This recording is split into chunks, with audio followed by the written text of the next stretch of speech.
Este es nuestro trabajo sobre la terapia racional emotiva conductual. Nuestro grupo está compuesto por Nieves, Nur, Álvaro y Rafael. El origen de esta terapia tiene lugar con Albert Ellis, que fue el creador de la terapia racional emotivo-conductual y uno de los pioneros de la terapia cognitivo-conductual. En 1957 presentó un modelo de intervención psicoterapéutica que se denominó terapia racional. Esta hizo hincapié en el papel de las creencias en el desarrollo de los trastornos emocionales. Más tarde, en 1961, cambió el nombre a terapia racional emotiva para destacar que esta no era una terapia centrada exclusivamente en las creencias de los pacientes, sino también en las emociones experimentadas. Finalmente, en 1993, volvió a sustituir el nombre por terapia racional emotivo-conductual. Los principios éticos y humanistas que asume la terapia racional emotivo-conductual son la ayuda a las personas a maximizar su individualidad, la aceptación incondicional y la libertad, no siempre ilimitada, para su propio estado emocional y su compromiso social. Además, se destaca el efecto que tiene el lenguaje sobre los pensamientos, las emociones y las acciones. Este tipo de terapia recibe influencia de los filósofos existencialistas como Russell, Tillich o Heidegger. Además, le da importancia a la ansiedad del ego, la repercusión del interés social en el bienestar psicológico y a tiranía de los deberes de Karen Horney. Para analizar la interrelación entre acontecimientos, condiciones y consecuencias, Ellis propuso el modelo ABC, compuesto por los acontecimientos activadores, que son la A, la respuesta cognitiva, emocional o conductual que damos a estos acontecimientos, que son la C, y la B, que son las creencias que tenemos sobre A. La terapia racional emotiva conductual se centra en resaltar la importancia de 4 formas de pensamiento irracional: la demanda o exigencia, el catastrofismo, la baja tolerancia a la frustración y la depreciación o condena global de la valía humana. Esta terapia sugiere que los seres humanos tienen 2 tendencias biológicas importantes. Por un lado, la tendencia a pensar irracionalmente y por otro lado, la capacidad de elegir cambiar sus creencias racionales si así lo desean. La terapia racional emotiva conductual considera que no todas las emociones negativas son disfuncionales, ni que todas las emociones positivas son saludables. Por un lado estamos las emociones negativas adecuadas, que son la tristeza, el dolor, la frustración, la incomodidad. Y por otro lado, las emociones positivas adecuadas, que son el amor, el placer, la curiosidad, la alegría. Las emociones negativas y positivas saludables están relacionadas a pensamientos o creencias racionales. Y las emociones negativas y positivas perturbadoras están relacionadas a creencias irracionales.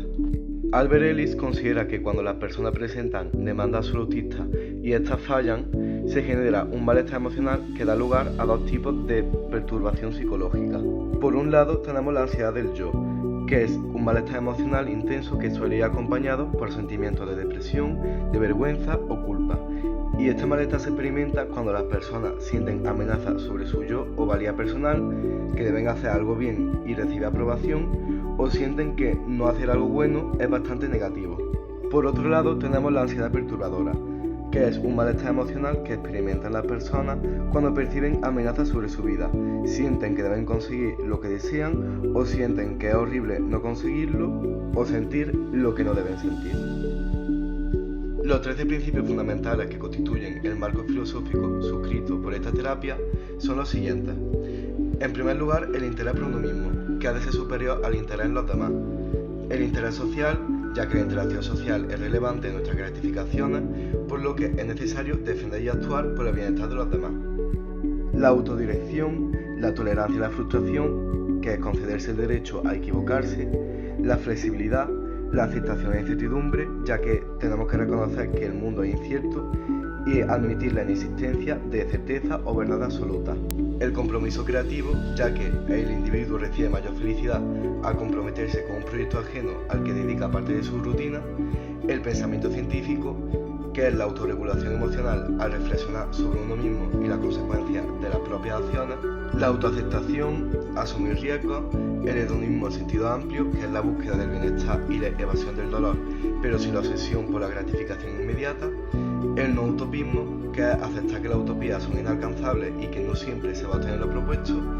Y la autorresponsabilidad por el propio malestar emocional, que implica dejar de culpabilizar a factores ajenos de nuestros trastornos emocionales. La terapia racional emotiva conductual propone una teoría sobre cómo se perpetúan los problemas psicológicos. En resumen, algunas de las razones que apunta la terapia racional emotiva conductual para que las personas perpetúen este malestar emocional son las siguientes: cambiar la situación en lugar de cambiar la conducta irracional, actuar en consonancia de las creencias irracionales, un insuficiente trabajo para detectar las creencias irracionales ni trabajar con alternativas racionales, moverse en ambientes y realizar conductas que apoyan las creencias irracionales, esto sería la profecía autocumplida, y la creencia sobre que el cambio llega al entender que las creencias irracionales están en la base emocional. El proceso de intervención que se lleva a cabo en la terapia racional emotiva conductual se divide en 5 fases o etapas. La primera fase es la evaluación psicopatológica. En esta fase se suelen aplicar los criterios diagnósticos tipo DSM o ICD y tras esto se analizan los factores psicológicos o biológicos implicados en la problemática, usando instrumentos como cuestionarios o test. La segunda fase es la fase de evaluación racional emotiva, donde se realiza una lista con los problemas del cliente, clasificándolos como internos y externos y primarios y secundarios. Los problemas externos son los que dependen de factores ambientales, los cuales provocan reacciones emocionales, pero son los problemas internos en los que se centra esta terapia. La clasificación de los problemas primarios y secundarios es relevante, ya que es necesario trabajar con los síntomas secundarios debido a que pueden fomentar los síntomas primarios. La tercera fase es la fase de insight racional emotivo, donde se continúa con la explicación de los 3 principios teóricos que sustentan esta terapia. En primer lugar, los responsables del malestar emocional son las creencias irracionales que se activan en cada situación, no la situación en sí. En segundo lugar, el origen del malestar no son las experiencias actuales o pasadas, son las creencias irracionales que se generaron ante ellas.